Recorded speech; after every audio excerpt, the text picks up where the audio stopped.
Benin is one of the world's oldest cities.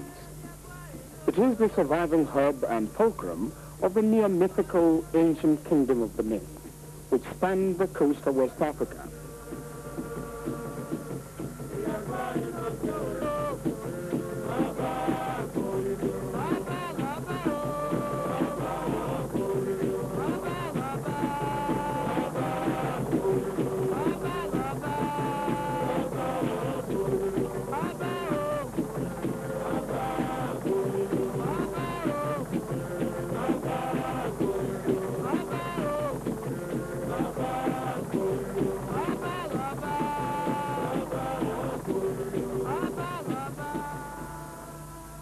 Eight kings have reigned over this city since the 12th century A.D., the latest being Oba Akinzo II, whose death was announced at 10 a.m. on Friday, December 1st, 1978, by the acting Prime Minister of Benin, Chief R.O. Izeyamo.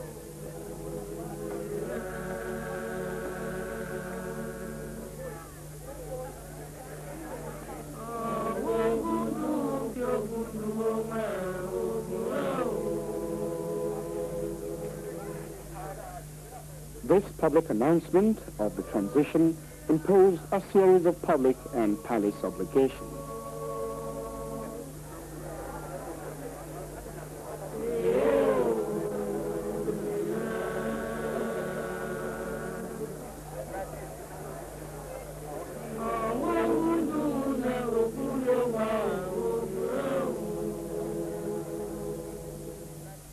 The passing of the king was most mournful. For Oba Akinzo, as has been widely acknowledged, was a great patriarch, father to all, and one of the founders of Bengal State.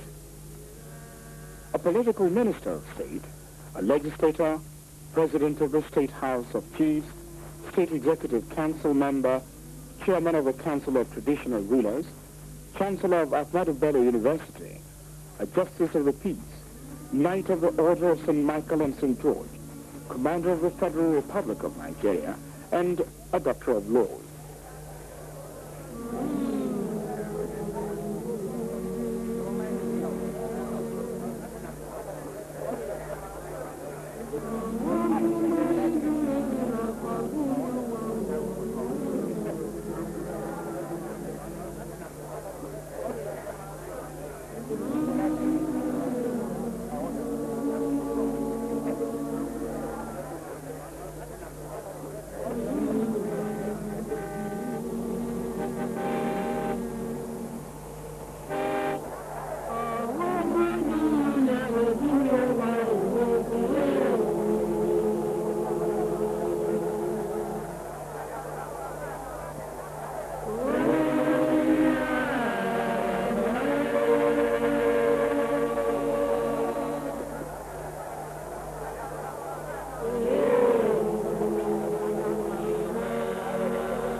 His eldest son, Prince Solomon Akinzo, was surrounded by his brothers and sisters at the shrine of their great ancestor, King Ozolwa, in front of the palace when the sad news was broken to the world that the great pillar of talk in traditional parlance was broken.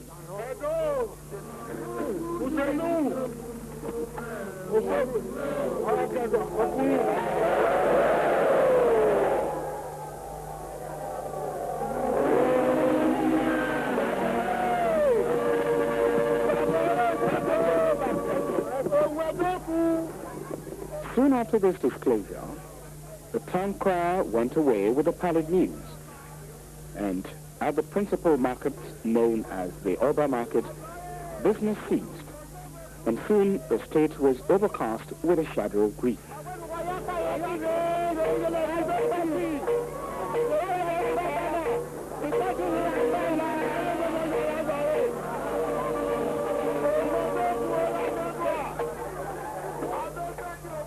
The government reacted by declaring 3 days of mourning ordering flags to fly at half-mast.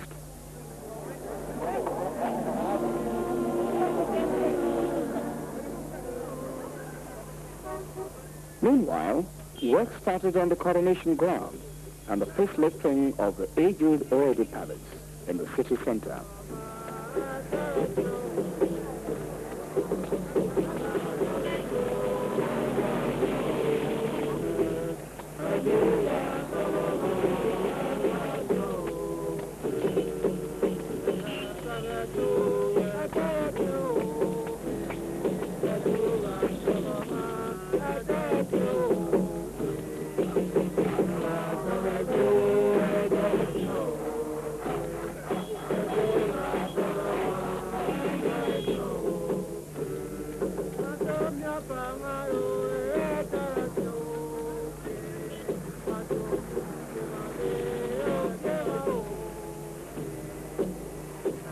Arrangements were also made for street decorations and illumination, for the comfort and pleasure of the guests, and for gifts and souvenirs, and for other contingencies.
But the most crucial of the preparations were for the royal funeral rites of the late king and the grooming of the King of Uselu, the crown prince, for the new office of Oba. These preparations went through December 1978, at day and at night.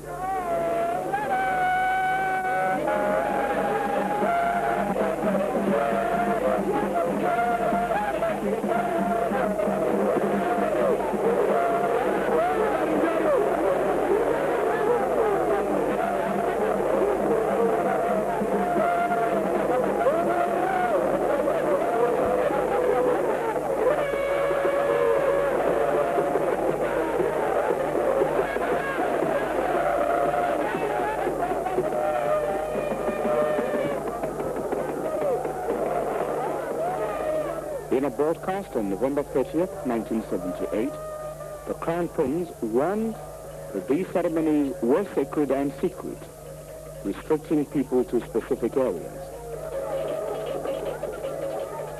The King also ordered all male adults in the city to skin shave their head in the traditional last respect for the departed king. Many people did.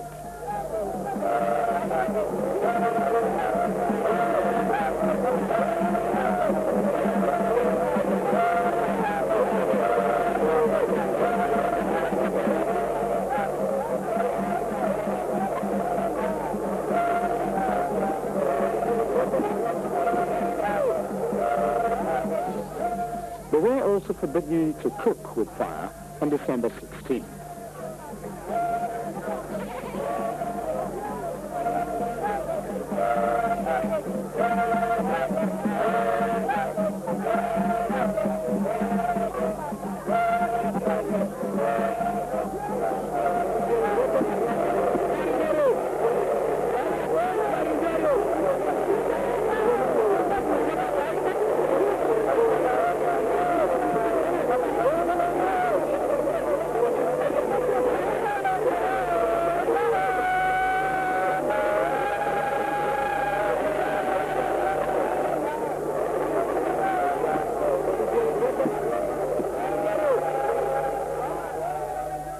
government accorded recognition to the Edai king as the new Oba on the 9th of January 1979, backdating this to December 1, when the transition of his father was made public.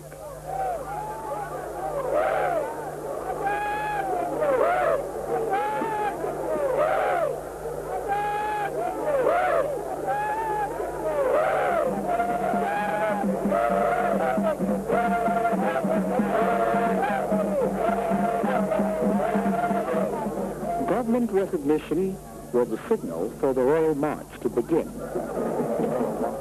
From the threshold of the princedom to the shores of the kingdom.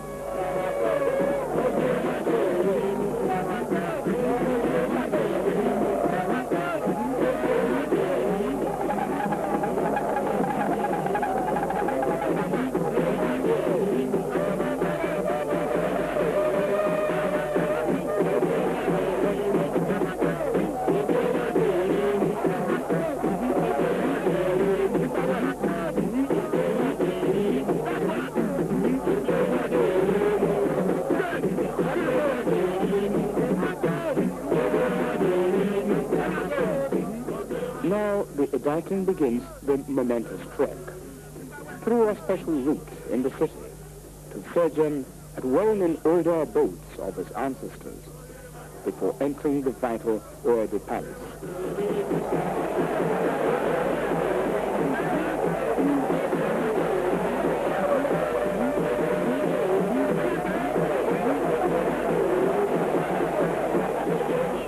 The heir apparent begins by climbing up this palm tree to reenact the self-reliance of his ancestor, the Oba Eware, the Gidigan, the emperor, who labored up this tree to pick fruits for his livelihood in the years before his accession in 1440 AD.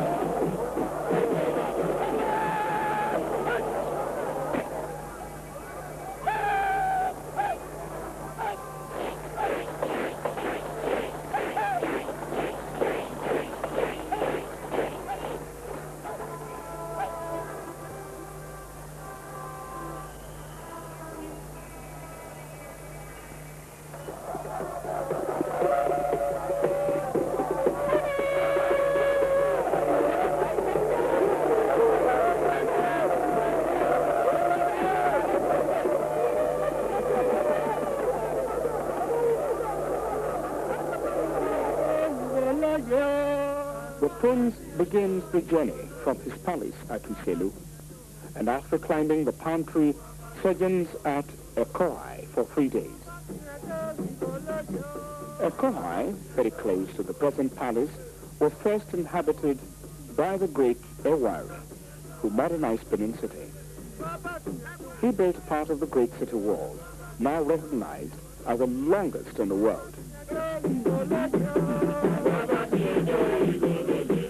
Eware was a great artist, politician, engineer, and metaphysician, as well as physician. A traveler and a warrior, conquering through all Nigeria to Dahomey, Ghana, Guinea, and the Congo.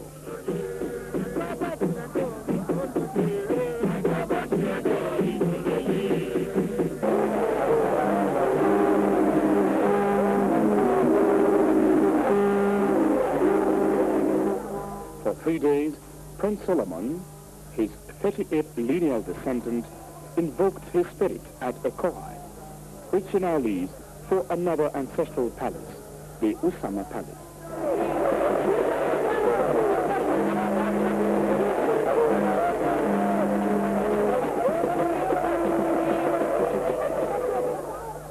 The Usama Palace was first used by Oba I in 1200 AD.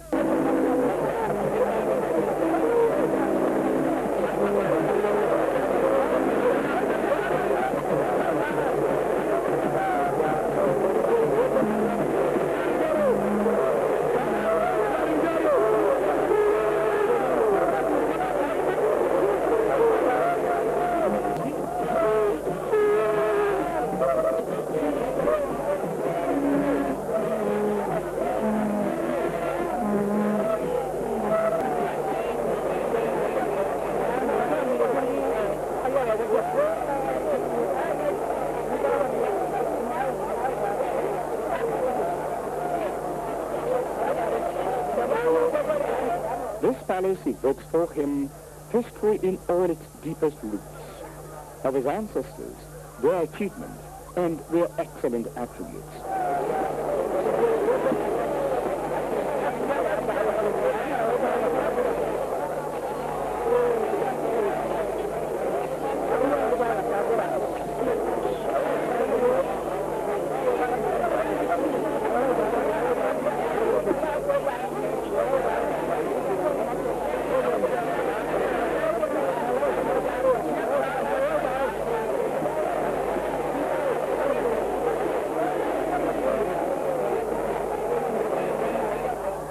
At this historic shrine, the prince attunes with the spirit of his fathers, drawing from them the wisdom of the past, necessary for the understanding of the future. And Benin knowledge in esoteric and mundane art has been of interest to many a scholar since the time of mystical Egypt, when Benin was known, according to Davidson, as the land of spirits. And the kings are the patrons of these arts.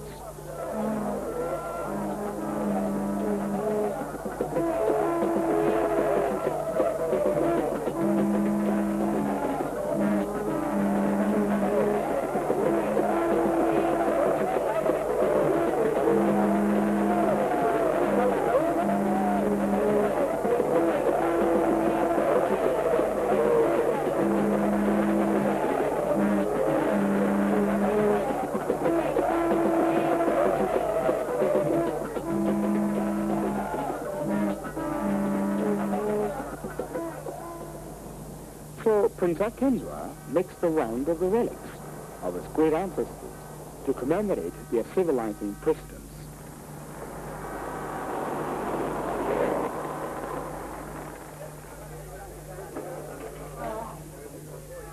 He now arrives at Ego, a town since about 900 AD, when the Benin Kingdom was known as Igudonigodo and ruled by republicans called Ukises.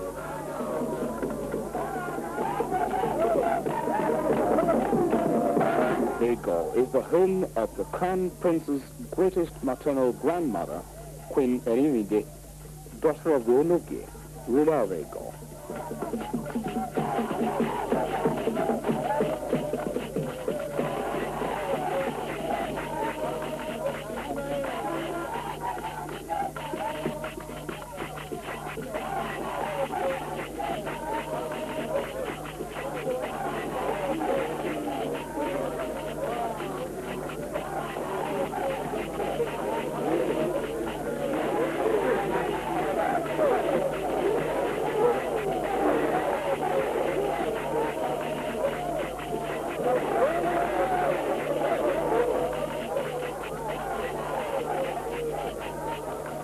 This is the root of the Benin royal family, of which Crown Prince Solomon Akenzwa is the 38th king.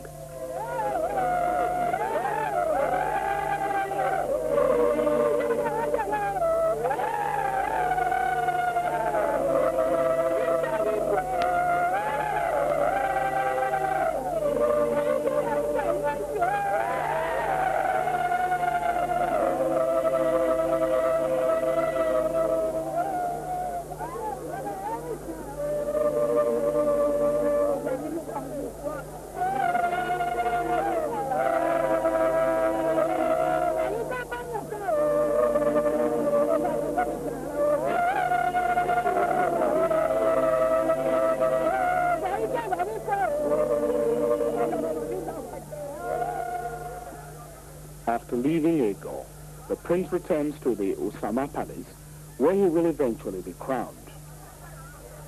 He has been performing from this palace since entering it on the 17th of March, 1979.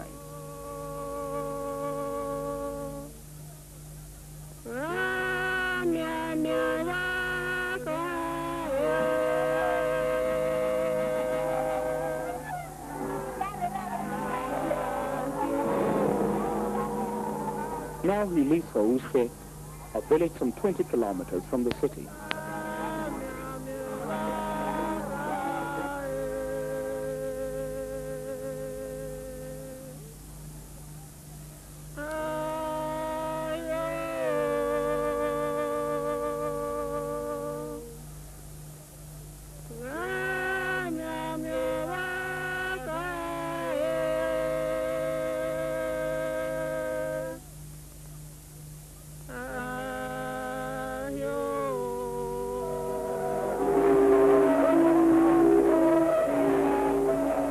Use is significant. In Erediauwa's short history of Benin, the story of Use is told. The son of Prince Orominyo by Queen Erimide was born at Ego, but he grew up at Use close by. In his early years, the prince could not speak, and when his father, now back in Ife, heard about this, he sent him 7 charmed marbles to play with. In the excitement of winning the games he played, he uttered, "Owamika, I have succeeded," which time has modified into Eweka. Ever since, every Oba goes to Use before his coronation to choose a title at the spot now occupied by an oracle, where Eweka gained his power of speech from victory at a chance game of Ahwe.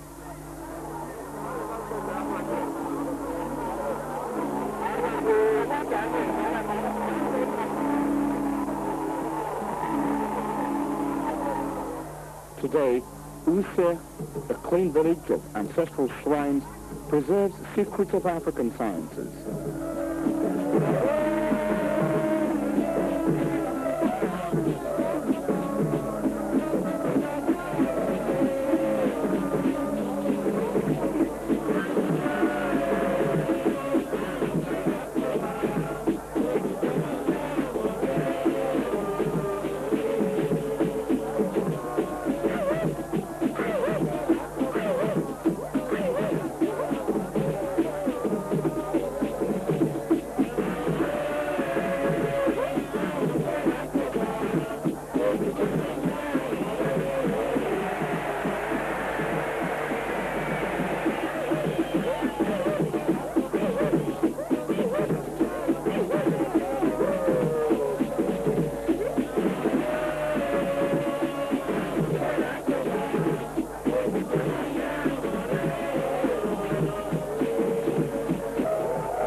On his way back to Usama, the prince stops at Ewogida, just outside the ancient city wall.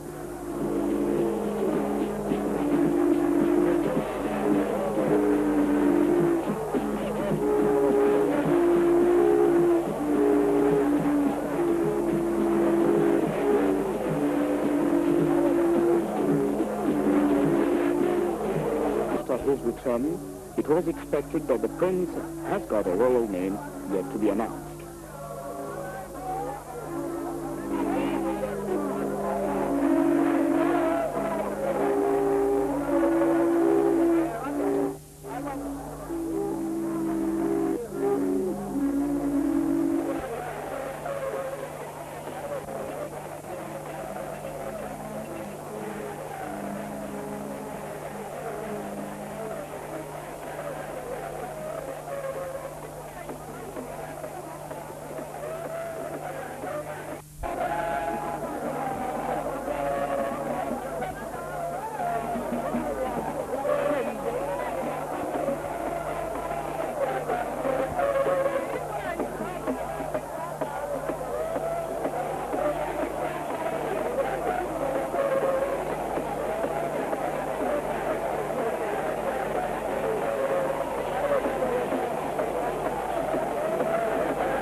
Crown Prince was initiated in stages into these palace societies, and those are the guilds who participate in the government of the Benin people.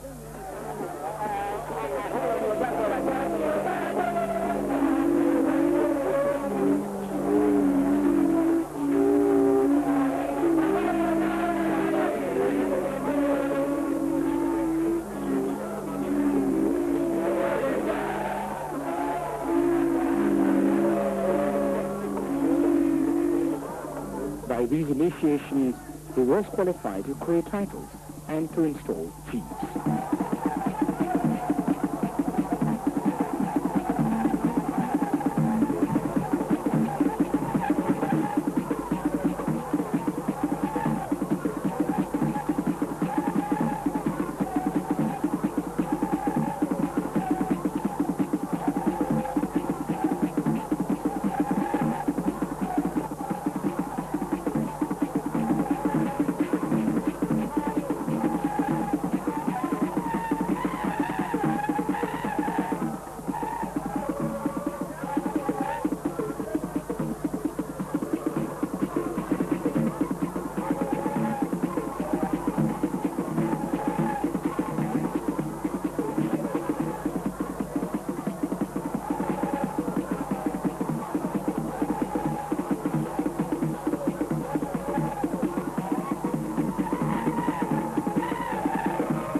At midnight on March 22nd, 1979, the scene was set for the crowning of the prince and his investiture with the office of an Oba.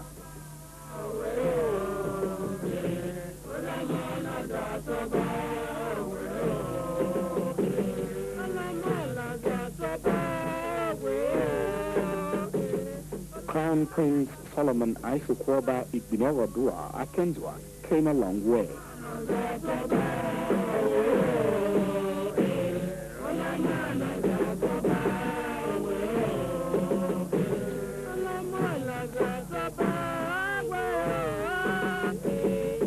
At 56, he was ascending the throne with an acquisition of all the attributes of a veteran and seasoned administrator.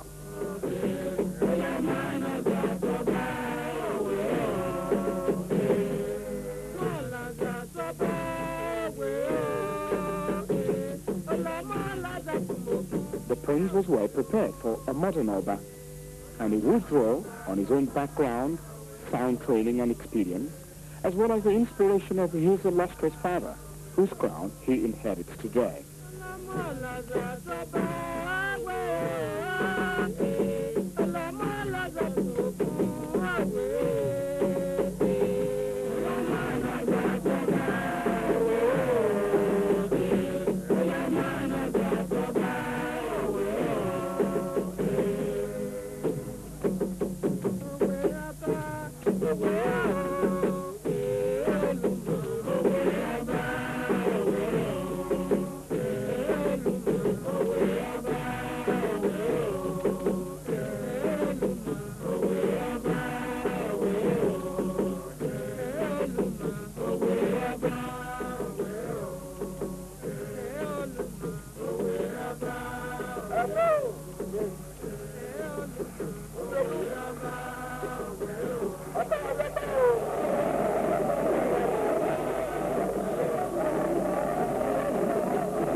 Apart from the unspeakable material value of this old coral crown, It has unique antiquity and aesthetic merits.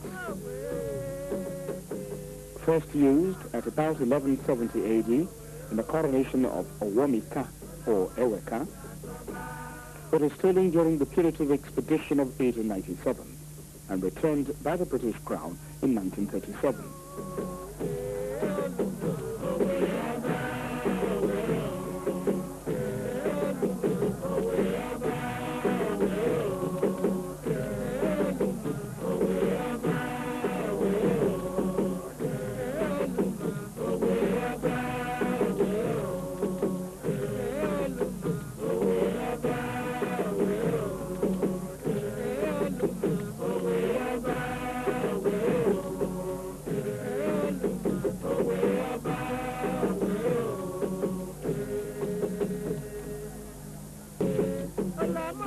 This is the living, venerable crown of Benin, which tells the history of Black Africa from early times.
The world.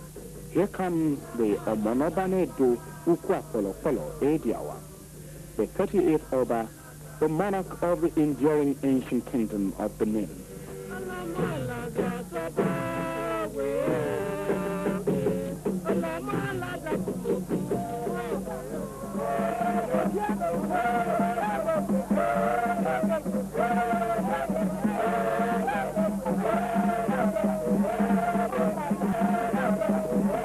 The ascension of the Omonoba is certainly a turning point in African history.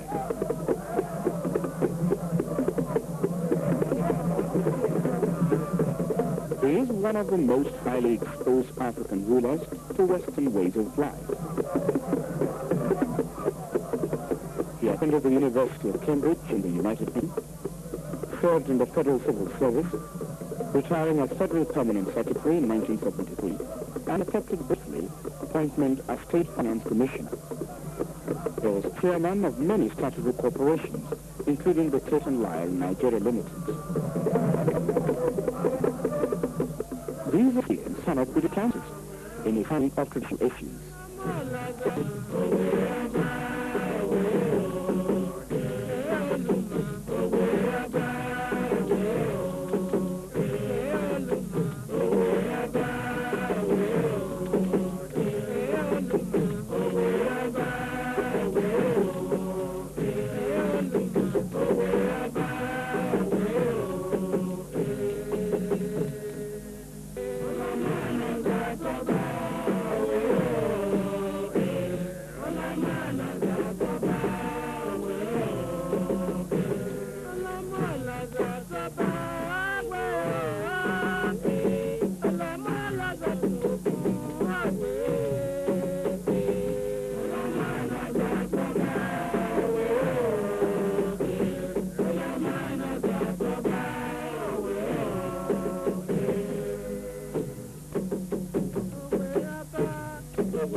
now enter the new world. He will make his first public appearance as the new king. This morning, the 23rd of March, 1979.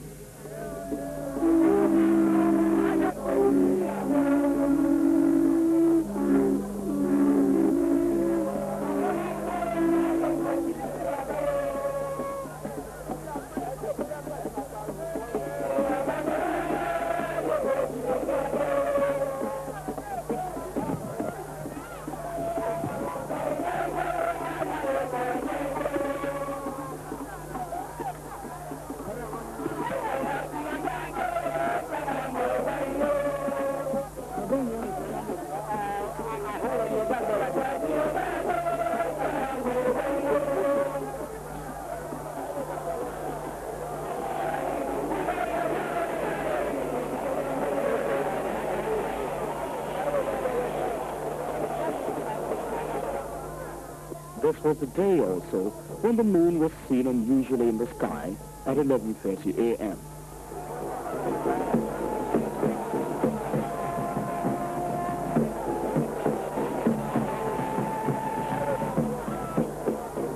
This was an event of a lifetime, and people came from all over the world to join the excited crowd at home. Orbas, chiefs, diplomats, civil commissioners, academicians, including the lords, spiritual and temporal, and the fabulous Magnus. The Orba's wives, his heir apparent, and members of the palace hold. And others from the length and breadth of the state, in the heat of excitement and expectation.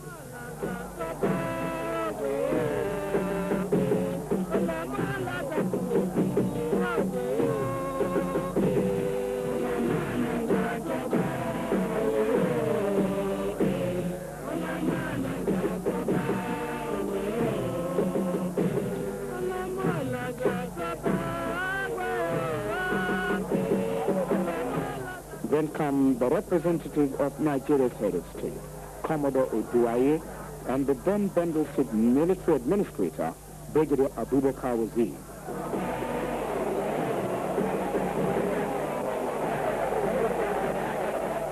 Meanwhile, the Oba prepares to march to the coronation venue. And one more important enactment of ancestral precedent must clear the way to the future.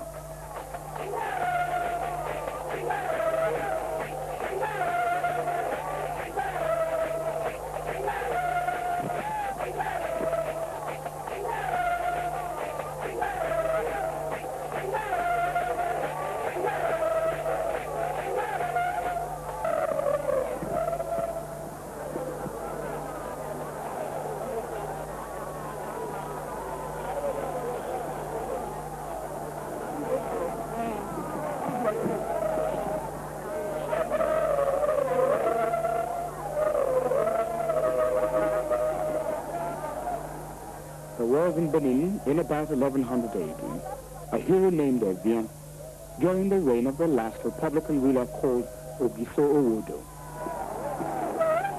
When Owodo was banished for misrule, Erediauwa was appointed administrator. But Erediauwa's attempt to enthrone his son Ogiawe as successor was resisted, and Ogiawe was angered when Oromia arrived from Ife as the new ruler. So at the coronation of Oromia, great-grandson Ewedu, who wished to remove the Osama Palace to its present site at Oedu, Ogiawe forbade the movement and massed warriors against the Oba Ewedu. But Ewedu was determined to break the dominance of the Council of Kingmakers now quartered around the palace.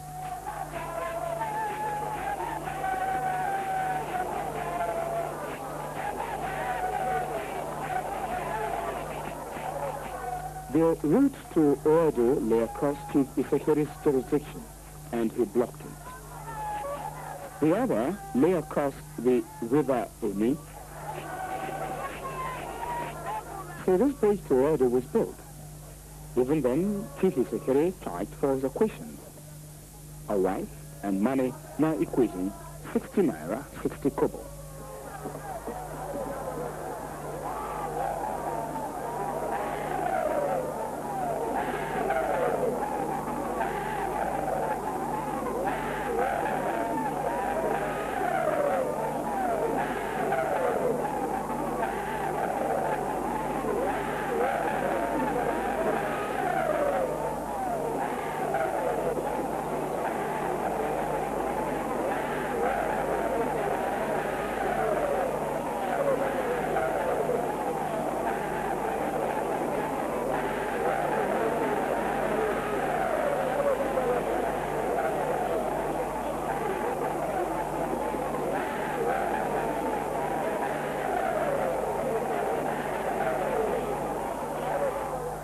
Once the other landed at the other end, Obiara confronted him. There were rough talk and heated exchanges. Then a duel was fixed for 7 days thereafter.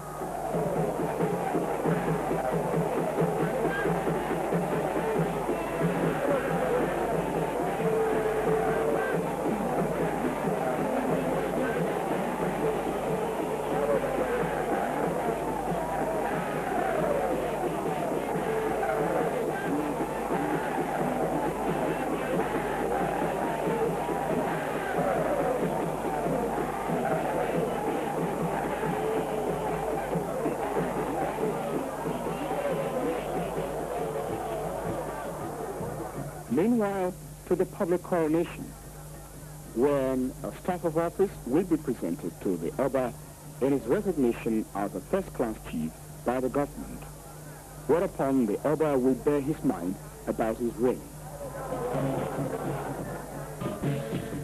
A significant sign in Benin astrology.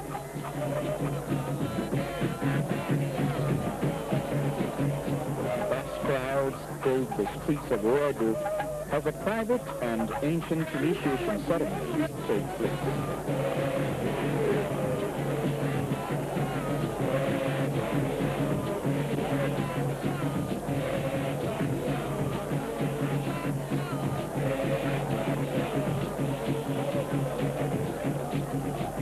These ceremonies must take place, development or no development, civilization or no civilization.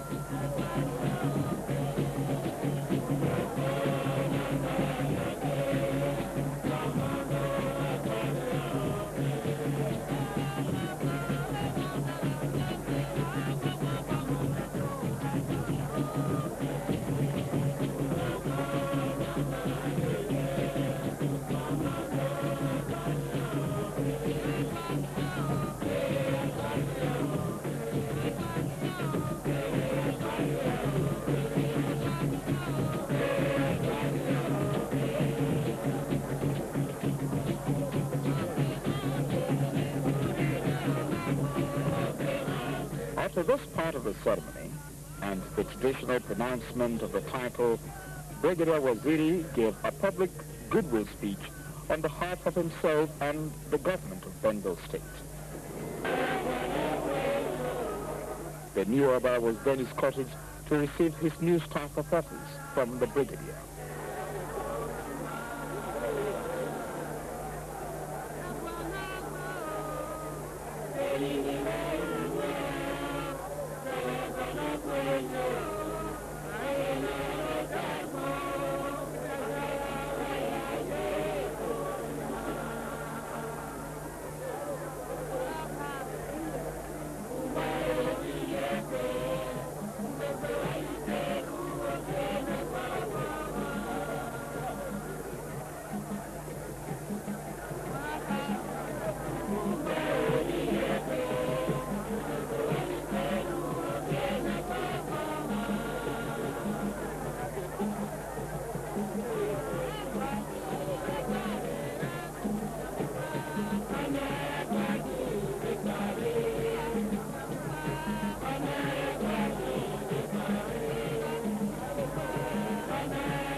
The following day, the Omonoba entertained his guest at the garden party, later described as a great mixing of the cream of the Nigerian society with those of the world's community.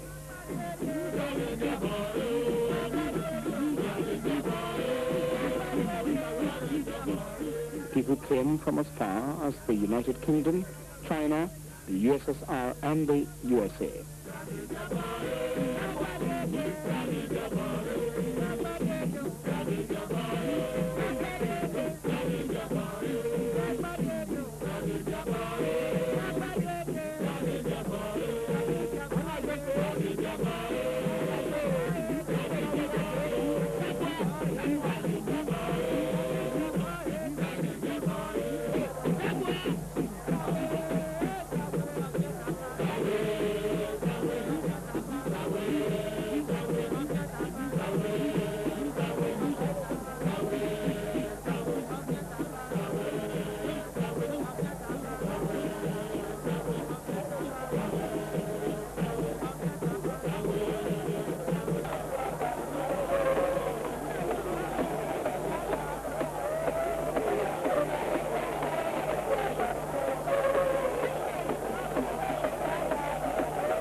But the Oba was not to be complacent yet. He has an important date with Ogana, the battle between the Oba and Ogana.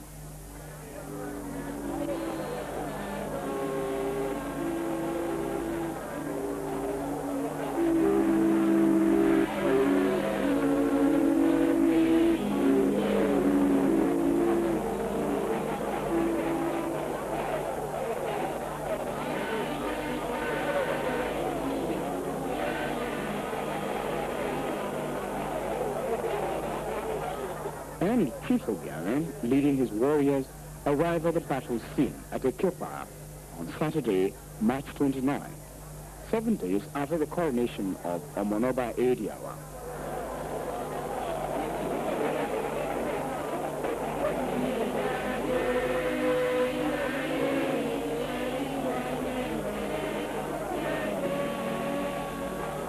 However, this reenactment is a commemoration.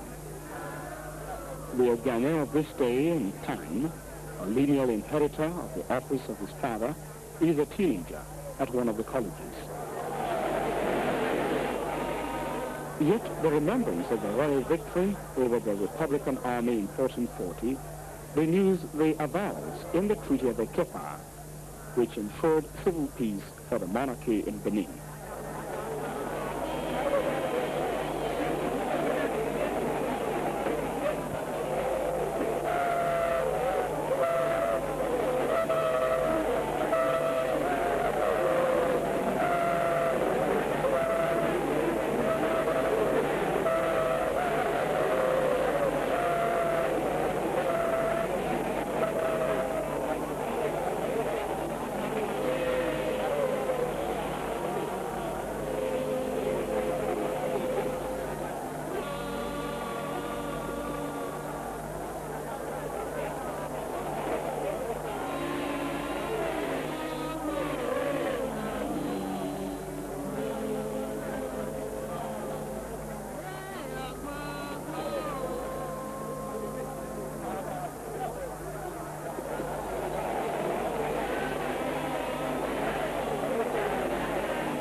The story of the Benin rulership has known many intrigues, coups, and wars. And this group of dancers, called a casa, brings to mind one of these events. A casa was formed and introduced for royal funeral obsequies by Obaesige and his mother, Queen Idia, at about 1500 AD, when Benin troops subdued Ida in a war contrived by a kingmaker, Oliha, whose wife, Imaguero, was seduced by the Oba's slave. The Oliha killed Imaguero, whose faithfulness he had protested, and incited Ida against Benin. Ida was routed. The Ekasa dance features only at every coronation and at the funeral of Erediauwa.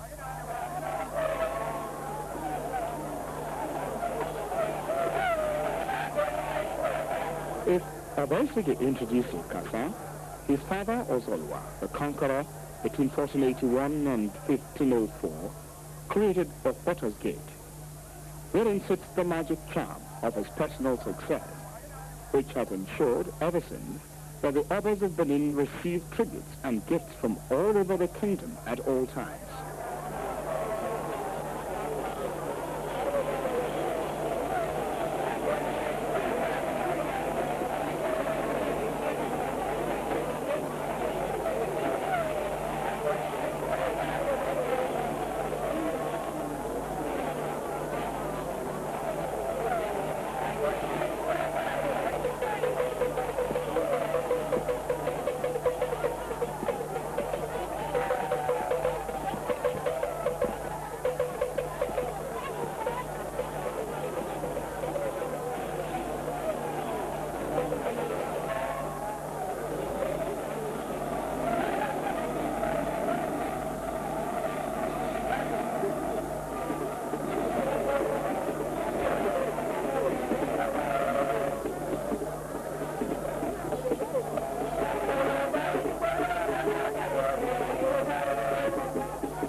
Ozodwa shrine is one of the most visited at the palace, and the Oba sits in public there at all open-air festivities, including the Igwe festival, which Oba celebrates to thank God for all their fortunes. Here, the Omonoba Erediauwa begins his own Igwe, running into several days, launching himself into the Hall of Fame, where footprints are recorded on the sands of time.